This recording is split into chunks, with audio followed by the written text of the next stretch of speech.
Hello everyone, आप सभी का स्वागत है लेट्स स्टडी द बेसिक में। तो अब करेंगे पीटी 1 क्लास 4th इंग्लिश के टेस्ट की तैयारी। तो चलिए शुरू करते हैं। उससे पहले मैं आप सभी से रिक्वेस्ट करना चाहूंगी, अगर आपको हमारी वीडियोस अच्छी लगती है, कहीं भी आपके लिए हेल्पफुल है, तो प्लीज हमें सब्सक्राइब करें। चलिए शुरू करते हैं। तो सबसे पहले आपको एक पैसेज दिया जाएगा, या तो वो आपकी बुक से होगा, बुक से भी नहीं होगा तो ऐसा एक पैसेज होगा जो इजी होगा, जिसको आप आराम से रीड करोगे और आपको जो क्वेश्चंस है उनके आंसर लिखने होंगे। यहाँ पे एक हमारे पास पैराग्राफ है, a greedy mouse so a basket full of corn, कि एक ग्रीडी माउस होता है, उसको एक कॉर्न से भरी हुई बास्केट दिखाई देती है। He wanted to eat it, और वो उसको खाना चाहता है। So he made a small hole in the basket, तो वो चूहा क्या करता है, उस बास्केट में एक छोटा सा होल बना देता है।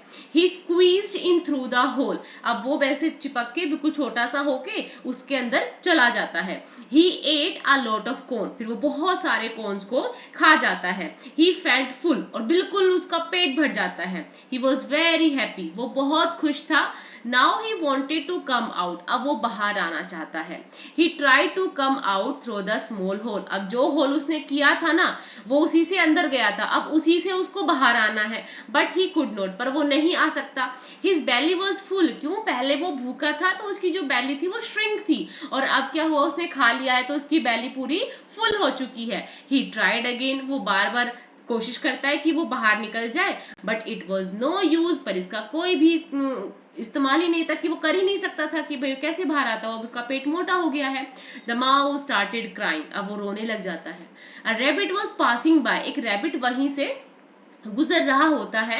It heard the mouse cry and asked, अब वो उसकी रोने की आवाज सुनता पूछता है, why are you crying my friend, तुम क्यों रो रहे हो मेरे दोस्त। द माउस एक्सप्लेन, माउस उसको बताता है, I made a small hole and came in the basket, कि मैंने बास्केट में एक छोटा सा होल बनाया था, मैं उससे अंदर आया था, पर अब मैं इस होल से बाहर नहीं जा पा रहा। अब रैबिट कहता है, it is because you ate too much, अब रैबिट उसको सही बात बताता है कि भाई तूने बहुत ज्यादा खा लिया है, इस वजह से अब तू बाहर नहीं आ पा रहा है। वेट, थोड़ी देर इंतजार करो जब तक तुम्हारी जो बैली है वो थोड़ी श्रिंक हो जाए, ठीक है। The rabbit laughed and went away, अब वो रैबिट हंसता हुआ चला जाता है। The mouse fell asleep in the belly in the basket, वो क्या होता है, माउस सो जाता है, क्यों, अब खा लिया, उसका पेट भर गया, उसको नींद आ गई। Next morning his belly had shrunk, अब अगली मॉर्निंग में उसका जो पेट है वो थोड़ा सा श्रंक हो जाता है। But the mouse wanted to eat some corn, अब वो उसको दोबारा भूख लग जाती है, वो उसको और कॉर्न खाने हैं। सो ही एट एंड एट, इसलिए वो खाता ही रहता है, खाता ही रहता है। His belly was full once again, उसकी बैली दोबारा से भर जाती है। ही थॉट, वह सोचता है, oh now I will go out tomorrow, अब मैं कल बाहर जाऊंगा। The cat was the next passer by, he smelled the mouse in the basket, he lifted its lid, he ate the mouse, फिर उस क्या होता है, एक दिन फिर अगले दिन एक कैट वहां से गुजरती है और उसको महक आ जाती है कि यहाँ पे कोई माउस है, और वो उसको उठा लेती है और खा जाती है। तो इसलिए कहते हैं लालच हमें नहीं करना चाहिए। अब क्वेश्चंस को देखते हैं। What did the greedy mouse see, so greedy mouse saw a basket of corn, greedy mouse, see है, डिड है तो आप सो लगाओगे, mouse saw a basket of corn. Who was passing by the mouse, the rabbit passing by the mouse, क्योंकि पहले तो rabbit ही गया था वहां से। नेक्स्ट है, what did the mouse eat, the mouse eat corns. अगर आपने एक बार पैराग्राफ अच्छे से पढ़ लिया तो क्वेश्चन आप आराम से कर लोगे। What is the past word of shrink, अब हमने पीछे देखा यहाँ पे श्रिंक, अब इसका पास्ट फॉर्म क्या हो जाएगा, श्रंक।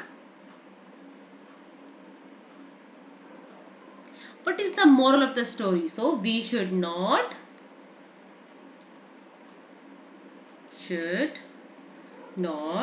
be greedy. अब देखो जैसे एक सिंपल सा पैराग्राफ है ना, ऐसे ही नसरुद्दीन एम वाले चैप्टर से आ सकता है या मैजिशियन वाले चैप्टर से आ सकता है। तो छोटा सा पैराग्राफ आएगा, छोटे से क्वेश्चंस आएंगे, आपको उनको सोल्व करना है, ठीक है, क्योंकि आपने चैप्टर तो पढ़ रखे हैं। अब आप बारी आ जाती है क्वेश्चन आंसर्स की। So who are already awake, कि सबसे पहले कौन जगह, मतलब जब बच्चे को जगा रहे हैं तो सबसे पहले कौन जगा हुआ है। तो हम अपने अपने चैप्टर में पढ़ा था द काउ, हॉर्स, कौन कौन जगा हुआ था, काउ जगी हुई थी, हॉर्स जगा हुआ था, और कौन कौन जगा हुआ था, एक second, the cow, the horse and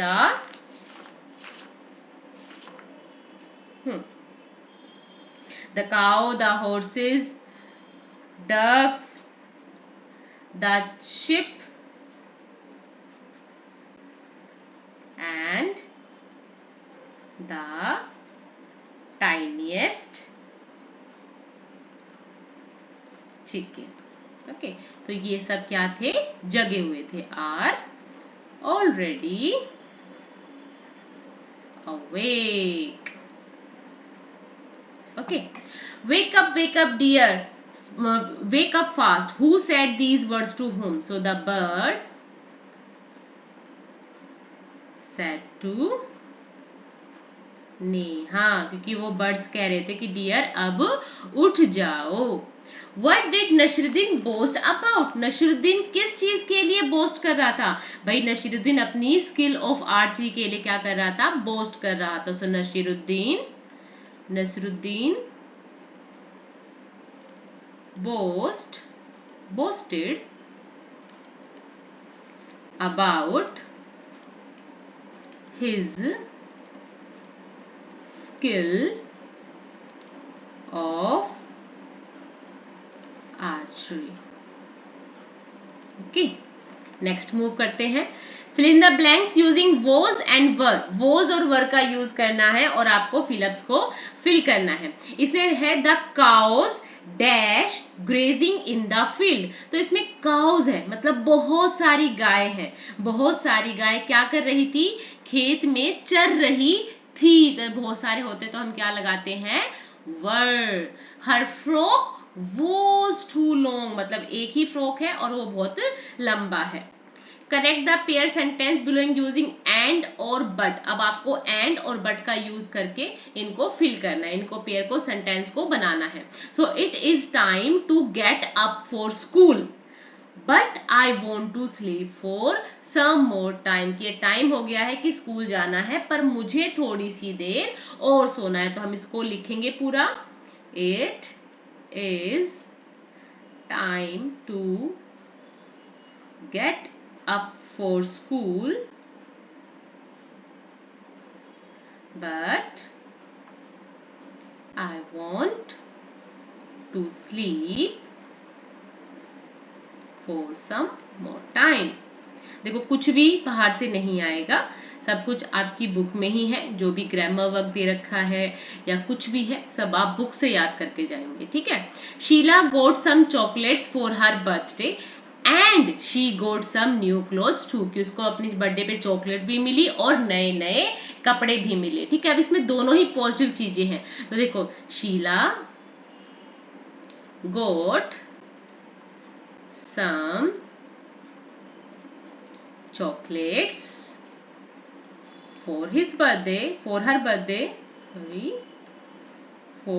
birthday and she got some new clothes too। okay, next है write the past tense of following words. अब इनकी पास्ट टेंस लिखने, वेक का पास्ट क्या हो जाएगा, वोक। स्लीप का पास्ट क्या हो जाएगा, slept. Write the opposite words below by adding un और इम। अब आपकी बुक में ही चैप्टर में दे रखा है जिसमें बहुत सारे सेंटेंस हैं, बहुत सारे वर्ड्स हैं और उन वर्ड्स का आपको अन या इम लगा के उनको कंप्लीट करना है, ठीक है। अन या इम लगा के उसको कंप्लीट करना है। पहला हमारे पास है इम्पोर्टेंट, तो इसमें आ जाएगा अनइम्पोर्टेंट। ये आपको मिलेगा आपके कौन से चैप्टर में, ये जो मैजिशियन वाला चैप्टर है उसमें पेज नंबर 28 पे सारे हैं ये। Happy, polite, seen, proper, lucky, possible, important, perfect, healthy, safe, patience, pure, ये सारे हैं, इनको याद करके जाइएगा, ठीक है। इंपॉर्टेंट, अनइम्पोर्टेंट,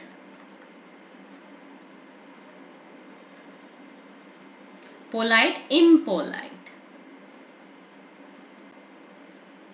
परफेक्ट, इम्परफेक्ट, ठीक है, परफेक्ट, इम्परफेक्ट। ओके, तो ये सारी चीज आप याद करके जाएंगे अच्छे से। पेज नंबर 28 पे आपको ये सब मिलेंगे, ठीक है, पेज नंबर 28 पे। नेक्स्ट है by changing the circle word of its opposite, और ये भी पेज नंबर 28 पे ही है मैजिशियन वाले चैप्टर में। I carry a light bag to school every day, अब इसका अपोजिट लिखना है, किसका, इसका, लाइट का। सो आई कैरी, लाइट का अपोजिट क्या आ जाएगा, I carry a heavy bag, light का क्या हो जाएगा, heavy bag to school every day, कि मैं एक भारी बैग को रोज स्कूल ले जाती हूँ। अब और भी अपोजिट वर्ड्स आ सकते हैं। वोन, वोन का अपोजिट क्या आ जाएगा, लूज, ठीक है। लव, लव का अपोजिट क्या आ जाएगा, हेट, है ना। और उसके बाद फुल, फुल का अपोजिट क्या आ जाएगा, एम्प्टी। नेक्स्ट है वाइज, वाइज का क्या आ जाएगा अपोजिट, फूल, है ना। क्योंकि देखो बेटा, अगर हम टेस्ट बनाने पे चले या प्रैक्टिस सेट बनाने पे चले तो पता नहीं कितने सारे बन जाएंगे। तो हमारा इरादा सिर्फ एक ही है कि अगर हम एक पेपर भी सोल्व कर रहे हैं तो उसके अंदर हम ज्यादा से ज्यादा क्वेश्चंस को सोल्व करें। और कुछ भी बाहर से तो आता है नहीं, है ना, आप छोटे बच्चे हो, आपको कुछ बाहर से देंगे नहीं। तो जो भी कुछ है आपकी बुक में ही है, चाहे वो आपका ग्रामर वर्क हो, चाहे वो क्वेश्चन आंसर्स हो, चाहे वो पैसेज हो, तो सब कुछ आपकी बुक में ही है। बाहर से यहाँ वहां ना टटोले, अपनी बुक से सारी चीजों को पढ़ के जाएं। अब the little fruit tree has asked you to write a thank you letter for him to the magician, write the letter to him। अब फ्रूट ट्री आपको बोल रहा है कि भाई मैं एक थैंक यू लेटर लिखना चाहता हूँ मैजिशियन को, तो आप मेरी हेल्प करो। तो आप उसे हेल्प करेंगे एक लेटर लिखने में। सो पहले डेट लिखेंगे, फिर किसको लिखना है, मैजिशियन को। अब फ्रूट ट्री क्या बोल रहा है, I want to take a moment to express my sincere gratitude for granting me 4 wishes, है ना भाई। मैजिशियन ने उसको बोला था ना कि आप अपनी 4 विश बोल सकते हो। by which I realized that we should not be greedy and be happy what we have. I will always remember your kindness and generosity. Once again, thank you from the bottom of my heart. You're truly a little fairy। तो आपके लिए thank you later ऐसे लिखना आ सकता है। अब next है right 5 lines on MS Dhoni. वैसे आपकी बुक में क्लूज दे रखे हैं और आपको लिखना है। अब मैंने यहाँ क्या किया, थोड़ा सा इसको मॉडिफाई कर दिया। हम सब MS धोनी को तो जानते हैं ना, महेंद्र सिंह धोनी को, तो मैंने इन क्लूज को इनसे ही रिलेट कर दिया। अब हम क्या लिखेंगे, MS धोनी, MS धोनी, ये क्लूज है। इंडियन आना चाहिए, क्रिकेट आना चाहिए, 8 आवर्स आना चाहिए, practice, eat healthy food, run 2 kilometre everyday, batsman. तो यहाँ ये आपकी क्रिएटिविटी को एनहेंस करना चाहते हैं। तो अब हम अपनी क्रिएटिविटी को कैसे लगाएंगे, हम इसको जोड़ देंगे अपने MS धोनी के साथ। सो MS Dhoni is a Indian cricketer. Okay, cricketer जोड़ दिया, ठीक है। उसके बाद हम लिखेंगे ही ईट्स हेल्दी फूड, कि वो अच्छा अच्छा हेल्दी खाना खाता है। He eat healthy food. He runs 2 kilometre, 2 kilometres every day, कि वो रोज 2 किलोमीटर भागता है। ओके, नेक्स्ट आ जाएगा he is a good batsman. He is a good batsman, ठीक है। अब हम लिखेंगे he practises 8 hour a day, 8 hour a day. Okay, 8 hours a day. ठीक है, कितना अच्छा है ना. To maintain his position in the Indian cricket team. Okay, so MS Dhoni is an Indian cricketer. He eat healthy food. He runs 2 kilometers every day. He is a good batsman. He practice 8 hours a day to maintain his position in the Indian cricket team. तो आज के लिए इतना ही है. और हाँ, ये भी आएगा आपके लिए भाई, स्पेलिंग्स भी आएंगी. जैसे NORMING क्या बना, तो ये बन जाएगा मॉर्निंग. स्पेलिंग्स तो बहुत जरूरी है, याद करके जानिए भाई. ये क्या बनेगा, ये नेहा वाले चैप्टर से अलार्म. ये है स्नोर. ठीक है, ये क्या बन गया, ओक्लॉक. और ये क्या बन गया, विंडो. ठीक है, ये सब चीज करके जानी है, सब कुछ अच्छे से याद करके जाना है. अगर आपको हमारी वीडियोस अच्छी लगती है तो प्लीज हमें सब्सक्राइब करें. Thank you and keep watching.